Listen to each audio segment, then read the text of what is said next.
I know a lot of clubs are still posting. It's so cute, almost quaint, how we post that our event is starting at 7 o'clock, as if there's only one 7 o'clock in the world.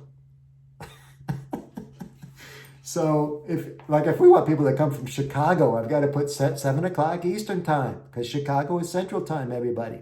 So if you want to pull in that larger audience, you have to start thinking like the world. You just can't think like your own burg or neighborhood anymore. So the first M was musical, second M was megaphone, the third M is message. So your message starts with this really creative name. In this case, this case study that I'm telling you about is Public Image, the musical. I have seen people recently promoting their events with creative language like this: district conference. Or, I love this one, district assembly. Who wouldn't want to sign up for that? It sounds so exciting. Who wouldn't want to go to another district assembly, everybody? So there's a really clever part of speech, a very useful part of speech. It's called the adjective, everybody. Adjectives are emotional words. They get emotional buy-in. And you have to get emotional buy-in before you get financial buy-in. And you have to get financial buy-in before you get the physical buy-in. Meaning, if you don't get emotional buy-in, people are never going to attend your event. So it starts with that positive emotional buy-in. How do you do that with English? You say, our exciting 2021 district assembly. Do you hear the difference? Because last year's district assembly was a snoozer. You know it, and I know it. I'm just being dramatic here. But this year's is different. You see what I did with the 20? I can't say in the subject line, last year's district assembly sucked. I cannot say that. But I can say, this is the 2021 district assembly. Do you hear the difference? So I'm drawing distinction between your past experiences and what you're going to get from us this year. And I can do it with the 2021. I can do it with exciting, right? And these are little tricks that you can use in your message. So it's the name of the event. You can do it with a marquee speaker. And I tell people when they have me speak, and I always laugh when I say it because it sounds so ridiculous for me to say this, but when I'm speaking and you're marketing me, I just feel like I'm a box of cornflakes, right? It's just I'm a product. So I tell people, I told Diane maybe, tell everybody I'm an internationally recognized speaker. Now, when I'm talking to Diane, I'm just Michael. But if Diane markets me as just Michael, nobody's going to come.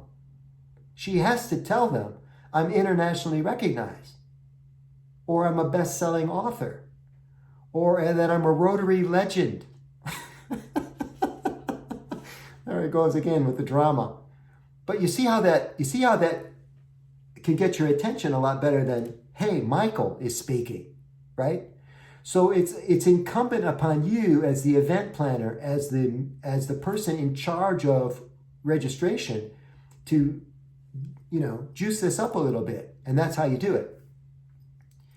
And then, of course, you have to deliver on what you promise. When this Michael cat gets to your presentation, he better be good. He better look like an international dude. He better sound, his content better be pretty highbrow, high class. It can't be stuff you've heard before. So thumbs up in the Zoom chat, or just give me a real thumbs up if so far I have your attention. Thumbs up. And you'll notice, thank you, and you'll notice in the reactions tray down below, you can also give a thumbs up down there. And you notice there is no thumbs down for this speaker. Okay, so this is what we're talking about here when we talk about things like message. And then finally, you want to remember the most popular radio station, and some of my friends in sales will know the answer to this question.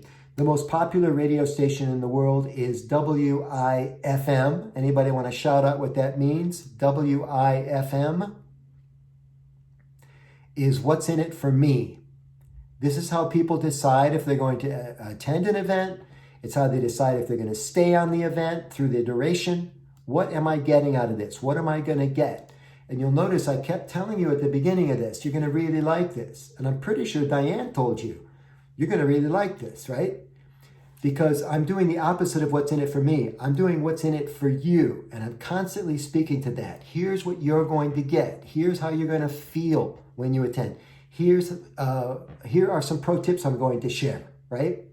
And the more I do this, the more obvious it is that this is something you do not want to miss. And that's where that undeniable thing comes in that we talked about earlier. I'm putting